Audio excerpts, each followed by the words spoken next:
the women's game was banned 100 years ago, so it's 100th anniversary this year. Did you know about the ban, and what did you think? What do you think about it? Yeah, so I knew about the ban from having done a bit of research myself into the women's game.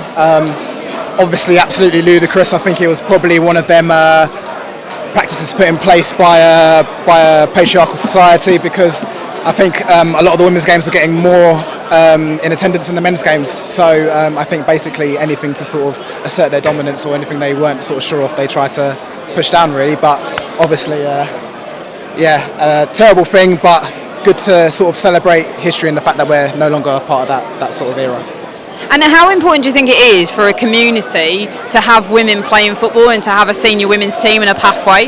Yeah, absolutely. I mean, if not anything, just for exercise and just for getting out of the house and just for, getting your exercise in. But yeah, we have to create safe spaces for women to come and play football.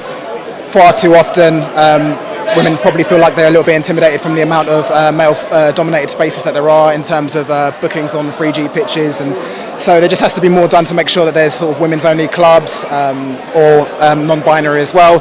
Just the more the better, really. Definitely any sort of grants or any sort of schemes that encourage women to play is only a good thing.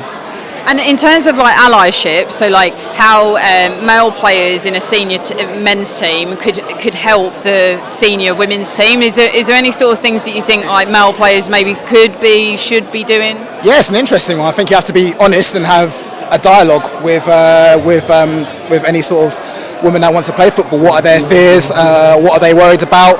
How can we, do some proactive behaviour rather than reactive behaviour in terms of how we can allow them to have their own personal space and be honest and listen to each other's opinions, because, we all assume, especially myself and sort of always growing up with football, it's so easy for me to go out and get a pitch being in a men's team, but for women it might not be that simple. So just to listen to the stories and just try and see where the problems are and just try and, proactively fix them.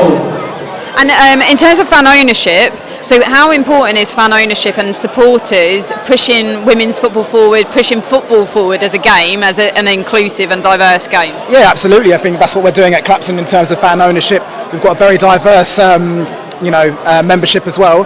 And if you have one person at the top dictating everything, that's when you see, in terms of Premier League teams getting rid of their women's teams and all that sort of thing. So if you give everybody, it just seems to work that all the fan-owned clubs tend to be doing the right things in terms of, allyship and in terms of, moving the game towards everybody.